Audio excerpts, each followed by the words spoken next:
Stepstone presenting Vira, truly independent AI homes, 0% no other charges. போரூருக்கே இது புதுசு. at Kattupakkam Porur. பாட்டாளி மக்கள் கட்சியின் தலைவர் அன்புமணி அவர்கள் டெல்லியில் முகாமிட்டிருக்கிறார். தன்னுடைய தகப்பனாருடைய 60வது திருமண விழாவில் அம்மாவனுடைய ஒரு நம்பிக்கைக்கு பாத்திரமான அன்புமணி இல்லாமல் இருந்தாரோ குடும்பத்தில் பிளவு வந்துவிட்டது. அன்புமணி ராமதாஸ் டெல்லியில் தேர்தல் கமிஷனில் பேசுவது என்ன என்று கேட்டால், அவருக்கு இருக்கக்கூடிய அதிகாரிகள் வர்க்கம் அதிகமாக இருக்கிறது. போதாத குறைக்கு அவர் அடுத்த நேஷனல் செக்யூரிட்டி அட்வைசர் அஜித் தோவலுக்கு அடுத்ததாக அவர்தான் வருவார் என்று சொல்லுகிறார்கள். டெல்லி செல்வ பெருந்தகை தற்போது ராமதாஸ் அவர்களை சந்தித்து செல்வ பெருந்தகை சொன்னி செருப்பு தான் வருது. ஏன் தெரியுமோ? காங்கிரஸ் தலைமைக்கு தெரியாது செல்வ பெருந்தகை பாட்டாளி மக்கள் கட்சியுடன் அவர் வியாபாரம் செய்கிறார் என்று. இதுதான் அரசியல் நடத்துறாங்க. பிசிகாவுடைய தகுதி தட்டம், பிசிகாவுடைய தில்லுமுல்லு, பிசிகாவுடைய இரட்டை நிலைப்பாடு எல்லாமே திமுகவிற்கு வெடி வைக்கிறதுக்கு செய்கிறாரா அரசியல் ரீதியாக?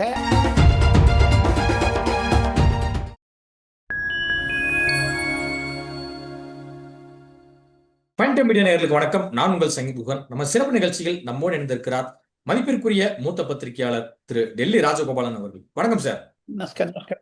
நமஸ்காரம். பாட்டாளி மக்கள் கட்சியின் தலைவர் அன்புமணி அவர்கள் டெல்லியில் முகாமிட்டிருக்கிறார். டெல்லியில் அவர் யாரையெல்லாம் சந்திக்கிறார் சார்? டெல்லியில் பாட்டாளி மக்கள் கட்சியுடைய தலைவர் அன்புமணி ராமதாஸ் சில வழக்கறிஞர்களுடன் பேசியிருக்கிறார்.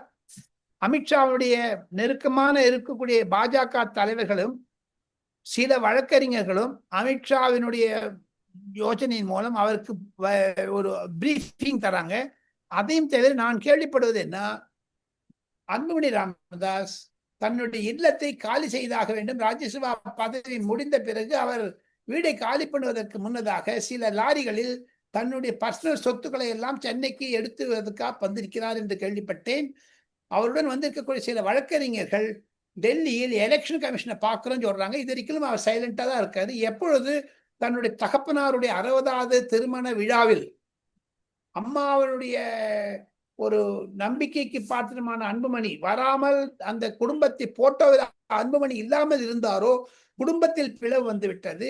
அன்புமணி ராமதாஸ் டெல்லியில் தேர்தல் கமிஷனில் பேசுவது என்ன என்று கேட்டால், கண்டிப்பாக தேர்தல் கமிஷன் அன்புமணி ராமதாஸுக்கு அந்த மாம்பழ சின்னத்தை இது எலெக்ஷன் கமிஷன் அப்ரூவ் பண்ண வேண்டும் கேட்கிறாரு. அது கொடுக்க போறாங்க. அதுதாங்க டெல்லியில் நடக்கக்கூடியது. நாளை காலை அவர் திரும்புகிறார். அதெல்லாம் விட்டுருங்க. இன்னைக்கு கவர்னர் டெல்லிக்கு வந்துட்டாரு. ஆளுநர் ஆர் என் ரவி அவர்கள் மரியாதை நிமித்தமாக டெல்லியில் இருக்கக்கூடிய முக்கிய அலுவல் ரீதியான சில சந்திப்புகள் இருக்கும் அப்படிங்கிறத சொல்றாங்க. யாரை சந்திக்கிறார் ஆளுநர்? அவருக்கு இருக்கக்கூடிய அதிகாரிகள் வர்க்கம் அதிகமாக இருக்கிறது. போதாத குறைக்கு அவர் அடுத்த நேஷனல் செக்யூரிட்டி அட்வைசர் அஜித் தோவலுக்கு அடுத்ததாக அவர்தான் வருவார் என்று சொல்லுகிறார்கள். டெல்லி ஏசியம் இருக்கிறது. போக போக பார்த்தால் கண்டிப்பாக 2026 சட்ட தேர்தல் தமிழகம் முடியற மட்டும் அவர் கண்டினியூ பண்ணுவார் ஆஸ் அ கவர்னர். எப்படி கிரண் பேடி வி நாராயணசாமியை ஓட ஓட விட்டாரோ அதே மாதிரி ஆர் என் ரவி அவர்கள் திமுகவை ஓட விடுவார் என்ற பின்னணி. அவர் சில IPS அதிகாரிகளை சந்திக்க வந்திருக்கிறார்.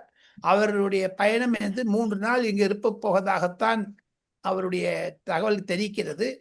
அவர் எப்பவுமே தன்னுடைய ஆபரேஷன்ஸை சீக்கிரட்டா தான் வச்சுப்பாருங்க. ஆபரேஷன் சிந்தூர் மாதிரி தான் இருக்கும் அவர் ஆபரேஷன். யாருக்கும் சொல்ல மாட்டார். இப்ப ஆளுநர் ஆர் என் ரவி அவர்கள் 2026க்கு பிறகு நீங்கள் குறிப்பிடுவது போல தேசிய பாதுகாப்பு ஆலோசகராக அங்கு நியமிக்கப்பட்டால் இங்கு யார் கவர்னரா வர வாய்ப்பு இருக்குன்னு நினைக்கிறீங்க உங்கள் பார்வை? 2026 எடப்பாடி பழனிசாமி முடிவு பண்ணுவார் யார் வச்சுக்கலாம் வேண்டான்னுட்டு நரேந்திர மோடி சொல்லி. ஏன்னா எடப்பாடி பழனிசாமி முதலமைச்சர் ஆகிவிட்டால் அவருடன் கலந்து ஆலோசித்து ஒரு நம்பிக்கையான ஆளைத்தான் போடுவார்கள் நரேந்திர மோடி. செல்வ பெருந்தகை தற்போது ராமதாஸ் அவர்களை சந்தித்திருக்கிறார். சோ இந்த விவகாரமும் சரி, திருமா அவர்கள் ராமதாஸ் அவர்கள் குறித்து பழைய நினைவுகளை பேசும்போது சரி, பார்க்கும்போது சற்று குமருகிறார். செல்வ பெருந்தை சொன்னி செருப்பு தான் வருது. ஏன் தெரியுமோ? நான் மல்லிகார்ஜுன் கார்கே நான் கேட்டேங்க, KC வேணுகோபால கேட்டேங்க, முகுல் வாஸ்னிக்க நான் கேட்டேன் டெல்லியில. நான் நேரையே பார்த்தேன், போன்லயும் கேட்டேன். பல பத்திரிகையாளர்கள் கேட்டார்கள், பதிலே சொல்லல. அவரே போயிருக்காருன்னு. மத்திய பாஜக காங்கிரஸ் தலைமைக்கு தெரியாது செல்வ பெருந்தகை பாட்டாளி மக்கள் கட்சியுடன் அவர் வியாபாரம் செய்கிறார் என்று. இதுதான் அரசியல் நடத்துறாங்க. வேடிக்கை பாருங்க. விசிகா எங்க இருந்ததுன்னா சம்பந்தம் வராதுங்க, அதுக்காக கவலைவாடு. திமுக தூதுவராக ஏன் காங்கிரஸ் போக வேண்டும்? அதற்கு காங்கிரஸ் அனுமதிக்கிறதா? காங்கிரஸ் தலைவர்கள் அனுமதிக்கிறார்களா? தெரியாது. மத்திய காங்கிரஸ் தலைமையை இருட்டில் வைத்து வைத்தார் செல்வ பெருந்தகை என்பதுதான் அவர் மீது இருக்கக்கூடிய குற்றச்சாட்டு. அதை அவர் சரி கொண்டு பதில் சொல்ல வேண்டும். ஏங்க ஒரு காங்கிரஸ்காரங்க எங்க போய் பாட்டாளி மக்கள் கட்சியை பாக்குறாரு? இல்ல தலைவர்கள் இருவருமே வந்து ஒரு மரியாதை ரீதியான ஒரு சந்திக்கலாம் இல்லையா? சந்திச்சு பேசலாம் இல்லையா? சந்திச்சு பேச கண்டிப்பா சந்திச்சு பேச. ஏன் இவர் சந்திக்கல? எடப்பாடி பழனிசாமி அவரு அந்த ஏஜ் இல்லாட்ட கூட ஒரு குறைஞ்ச ஏஜ் தானே இருக்குது. டாக்டர் ஹெச்இ சண்டே போய் சந்திச்சுக்கலாமே, அவர் 90 வயசு ஆச்சு அவருக்கு. சந்திக்கிறேன்னு எல்லாரும் சந்திக்கலாமே போய். இது ஏமாற்றல், இது பேச்சு ஏமாற்றல். செல்வ பெருந்தகை என்பவர் காங்கிரஸ் தலைமை பீடத்திற்கு இந்த விஷயத்தை சொல்லவில்லை, இருட்டில் வைத்திருக்கிறார் என்று தான் சில காங்கிரஸ்காரர்கள் பழி சுமத்துகிறார்கள். முகுல் வாஸ்னிக் பொதுச் செயலாளருக்கு தெரியவில்லை, மல்லிகார்ஜுன் கர்கேக்கு தெரியாது. மல்லிகார்ஜுன் கர்கே சொல்றது காங்கிரஸ் ஹைகமாண்டுங்கிற, அவரு தான் ஹைகமாண்டு அவருக்கே தெரியாது இருக்கு. இப்ப நீங்க சொல்ற பார்த்தா தலைமைக்கு தெரியாமல் தான் செல்வ பெருந்தகை அவர்கள் வந்து போய் சந்தித்தாரா? ஆமா, அவருக்கு தெரியவே தெரியாது. அவர் he kept DMK wanted him to go. அவர் வேணும் நினைச்சாங்க. செல்வ பெருந்தகை மத்திய காங்கிரஸ் தலைமையினுடைய அனுமதி இன்றித்தான் மிஸ்டர் டாக்டர் எஸ் ராமதாஸ் ஐயா அவர்களை சந்தித்தார். அது அதை வந்து தமிழக காங்கிரஸ் தலைவர்களே சொல்றாங்களே, எதுக்கு அப்ப இப்ப இவர் பார்க்கணும்னுட்டு? மரியாதை நிமித்தம் மீதி எல்லாரையும் போய் பார்க்க வேண்டியதுதான். ஏன் இவர் ஒண்டி பாக்குறாரு? பாஜக அதிமுக கூட்டணியில் வந்து இணைப்பு தான் இருக்கிறதே தவிர பிணைப்பு எதுவுமே அங்க கிடையாது அப்படிங்கிற மாதிரி குறிப்பிட்டிருக்காரு விசிக தலைவர் திருமாவளவன் அவர்கள். ஏன் தொடர்ந்து இது மாதிரியான ஒரு சார்ஜை வச்சுக்கிட்டே இருக்காரு? என்ன காரணம் நினைக்கிறீங்க?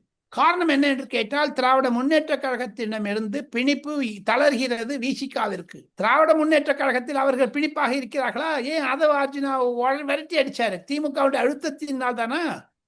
ஏன் அம்பேத்கருடைய புத்தக ரிலீஸ் விழாவிற்கு விஜய் முன்னாடி 2024 டிசம்பர் 6ஆம் தேதி வருகிறேன் என்று சொல்லி வராமல் ஏமாற்றினாரு? ஏன்? விசிகாவுடைய தகுதி தட்டம், விசிகாவுடைய தில்லுமுல்லு, விசிகாவுடைய இரட்டை நிலைப்பாடு எல்லாமே காங்கிரசுக்கு திமுகவிற்கு வெடி வைக்கிறதுக்கு செய்கிறாரா அரசியல் ரீதியாக? அல்லது விசிகாவுடைய 2 நிலைப்பாடுகள் ஏன் டபுள் ஸ்டாண்டர்டா இருக்காரு அவர்? அது தெரிஞ்சுக்கணும். அது பாஜகவும் திமுக பிணைப்பு இல்லைன்னு இவர் யாருங்க சொல்றதுக்கு? இவர்கிட்ட பிணைப்பு இருக்குதாங்க. இவர்கிட்ட 4 எம்எல்ஏ ஒன்னா இருக்காங்க, மீதி 3 பேர் டிஎம்கே தானே மாசம் இது பண்ணிட்டு உட்காந்துக்கிறாங்க. என்னங்க இது பேசுறீங்க? டெல்லியில எல்லாம் தெரியுதுங்க, இதெல்லாம் புரியுதுங்க. டெல்லியில இருக்கிறது எல்லாம் புரியுது. பத்திரிகைகள் சமூக தளங்களை தவிர பத்திரிகைகள் வரக்கூடிய செய்திகள் எல்லாம் சில விசிகா தலைவர்கள் கண்டிப்பாக டெல்லி தமிழ் பத்திரிகையாளரும் பகிர்ந்து கொள்கிறார்கள் என்பதை விசிகாவினுடைய தலைவர் தெரிந்து கொள்ள வேண்டும். எதுக்கு நயினா நாகேந்திரனை பார்க்கிறாரு இவரு? வைகை செல்வன் ஏன் பார்க்கிறாரு? ஏமாத்துறதுக்கா? யாரு ஏமாத்துறாரு? இல்ல, தலைவர்கள் வந்து மரியாதை ரீதியா சந்திக்கிறது ஒரு இயல்பு தானே. அதை குற்றம் யாரு வரவேற்க வேண்டியது தானே. அது வரவேற்ற இயல்புன்னு சொல்லிட்டு பேசக்கூடாது. பேசத்துல ஒரு மாதிரி இருக்குது, செய்கையில் ஒண்ணு மாதிரி இருக்குது. அதான் டபுள் ஸ்டாண்டர்ட். இல்ல, ஒருவேளை திருமா அவர்கள் இந்த முறை திமுக கூட்டணியில் அதிக சீட் பெறுவதற்காக இது மாதிரி பேசுறாரு அப்படிங்கிற விமர்சனங்கள் முன்பு வைக்கப்படுது. அதிக சீட்டு கிடையாது, அதிகமான வரக்கூடிய பண லாபத்திற்குத்தான் பேசுகிறார்கள் என்று சில அதிமுக சொல்லுவது கரெக்ட். என்னது? திமுகவில் இருக்கக்கூடிய கட்சி கூட்டணி என்பது கார்பரேட் செக்டார் டிஎம்கே சொல்றாரு. எடப்பாடி பழனிசாமியும் அண்ணாமலை போன்றவர்களும் நயினார் நாகேந்திரன் போன்றவர்களும் திமுக அமைப்பு அல்ல, கார்பரேட் கட்சி ஆயிடுச்சு. ஏன்னா டாடா, பிர்லா, அம்பானி, அதானி எல்லாரும் போயிட்டு போதாத வரைக்கும் தயாநிதி, கலாநிதினு வேற ஆயிடுச்சு. அதுக்கு திமுக கார்பரேட் கட்சி. இருப்பினும் அவர்களுக்கு மாதம் அனைத்து தோழமை கட்சிகளுக்கும் கொள்கை கூட்டணி கிடையாது, சந்தா கூட்டணி. எவ்ரி மந்த் சப்ஸ்கிரிப்ஷன் மாதிரி பணத்தை கொடுத்துறாங்க. 15 கோடி கம்யூனிஸ்ட் கொடுத்துட்றாங்களே. அந்த மாதிரி விசிகாக்கு எவ்வளவு கொடுக்கணும் ஓப்பனா வரலையே. எதுக்காக திமுக வந்து கம்யூனிஸ்ட் 15 கோடி கொடுக்கணும் எலெக்ஷன் கமிஷன் சொல்லணுங்க? தேர்தல் ஆணைய விதிப்படி அன்புமணி தான் தலைவர் அப்படிங்கிற ரீதியில அன்புமணி தரப்பு வந்து எல்லாமே சொல்லிட்டு வராங்க. ஆனா இன்னொரு பக்கம் ராமதாஸ் அவர்கள் வந்து அன்புமணி சார்ந்த நிர்வாகிகளை வந்து நீக்கி வருகிறார். இவர் நீக்கி நிர்வாகிகளை அவர் வந்து அப்பாயின்ட் பண்றாரு, திரும்ப தொடர்வாருங்கிறாரு. எப்போதான் அந்த மோதல் முடிவுக்கு வரப்போகுது? இல்ல தேர்தல் நெருக்கத்தில் இருவரும் சமாதானம் ஆகி விடுவார்களா? தன்னுடைய அப்பா அம்மானுடைய 60வது திருமண விழாவிற்கு போகாத இருந்தவர் ஏன் மீண்டும் அவர் கூட்டணி சேர மாட்டாங்க. கட்சி பெற போது குடும்பத்தை பிரிவு வந்துச்சு.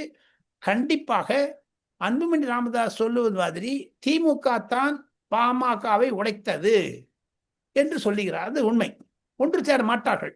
பாட்டாளி மக்கள் கட்சியின் சேலம் மேற்கு தொகுதி எம்எல்ஏ அருள் அவர்கள் என் உயிருக்கு அச்சுறுத்தல் இருக்கிறது என கூறியிருக்கிறார். தற்போதுதான் சில நாட்களுக்கு முன்பு ராமதாஸ் அவரிடம் இணை பொதுச் செயலாளர் பதவியை பெற்றார்.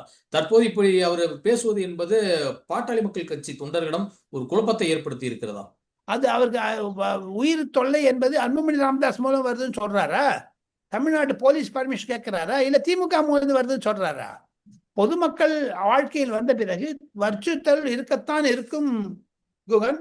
அதை அருள் அவர்கள் மிகப்படுத்தி சொல்வது தவறு. அருள் அடுத்த முறை ஜெயிப்பது கடினம் அவருடைய தொகுதியில். எழுதி வச்சுங்க நீங்க. கர்நாடகாவில் வருகிற நவம்பர் மாதத்தில் முதலமைச்சர் மாற்றம் இருக்கும் அப்படிங்கிற ரீதியில ஒரு பேச்செல்லாம் அடிபடுது. நிறைய செய்தித்தாள்களும் இந்த செய்தியை பதிவு பண்றாங்க. டெல்லியில் பேசப்படுவது என்ன சார் கர்நாடக அரசியல் குறித்து? டெல்லியில் பேசப்படுவது மல்லிகார்ஜுன் கர்கேவை தான் முதலமைச்சராக வேண்டும் என்று துடிக்கிறார், அல்லது தன் மகனுக்கு கொடுக்க வேண்டும் என்று. ஆமனா அவரே வரணும்னு பாக்குறாரு இல்லையா? அவருடைய மகன் பிரியங்க் கர்கே வைக்கணும்னு பாக்குறாரு. ஏன்னா அவர் இன்னைக்கு சொல்லிக்கிறது வேடிக்கையா இருக்கிறது. நிருபர்கள் கேட்டார்கள், கர்நாடகாவில் முதலமைச்சர் மாற்றப்படுவாரா, டி.கே. சிவகுமார் முதலமைச்சரா வருவார்? அப்ப அவர் சொல்றாரு நிருபர்களிடம், காங்கிரஸ் தலைமை ஹைகமாண்ட் தான் பாத்துக்கணும்னு. இவர் யாரு? என்ன லோயர் கமாண்டா இல்ல மிடில் கமாண்டா? இவரு தேசிய தலைவர். இவர் ஏன் சொல்லல? இவர் ஏன் அதை சொல்லல? ராகுல் காந்தியோட கன்சல்ட் பண்ணு. ராகுல் காந்தி காங்கிரஸ் மாட்டா? இவர் என்னவா இருக்காரு இவரு? ஆக மொத்தம் சோனியா காந்தி, ராகுல் காந்தி, பிரியங்கா காந்தி, இந்த 3 காந்திகளிடையே இருக்கக்கூடிய குழப்பம்தான் குகன் கர்நாடகாவில் முதலமைச்சர் பதவிக்கு இவ்வளவு தர்ம சங்கடங்கள் வந்திருக்கிறது என்பதை அறிகிறேன். ஏற்கனவே டி.கே. சிவகுமார் அவர்களுக்கு நிச்சயமாக உங்களுக்கு 2.5 ஆண்டுகள் முதல்வர் பதவி வழங்கப்படும் அப்படின்னா காங்கிரஸ் மேடம் சொன்னதாக அவர் தரப்பு எம்எல்ஏக்களும் அவர் தரப்பு ஆதரவாளர்களும் சொல்லி வர்றாங்க. சோ அப்படி பார்க்கும்போது இந்த முறை அவருக்கு ஏமாற்றம் ஏற்பட்டால் அவர் என்ன மாதிரியான நிலைப்பாட்டை எடுப்பார் நினைக்கிறீங்க கர்நாடக அரசியல்? பாஜகவிலிருந்து சில எம்எல்ஏக்களை இழுத்து அவர் முதலமைச்சர், பாஜகவிலிருந்து சில எம்எல்ஏக்களை இழுத்து அவர் முதலமைச்சராகி விடுவார். காங்கிரஸில் குழப்பம் வரும், காங்கிரஸ் உடையும். எப்படி தமிழகத்தில் பாட்டாளி மக்கள் கட்சி உடைந்து விட்டதோ அதே மாதிரி கர்நாடகாவில் இருக்கக்கூடிய சித்தராமையா தனியாக கட்சி ஆரம்பிப்பார். டி.கே. சிவகுமார் முதலமைச்சராக இருப்பார். பாரதிய ஜனதா கட்சியினுடைய ஏக்நாத் ஷிண்டே மாதிரி தான் இருக்காரு அவரு. இல்ல அப்படின்னா சிவகுமார் எங்க அந்த சிவராத்திரி யோகா ஈஷா ஃபவுண்டேஷனுக்கு வரணும்? அமித்ஷா பக்கத்துல ஏங்க அவர் உட்காரணும்? அவர் ஏன் டி.கே. சிவகுமார் மகா கும்பத்துக்கு நான் போறேங்கிற? ராகுல் காந்தி மல்லிகார்ஜுன் கர்கே போவாதேன்னாங்களே, ஏன் தடையை மீறினார்? சார், ஜூலை 8ஆம் தேதி அமித்ஷா அவர்கள் சென்னை வருகிறார்.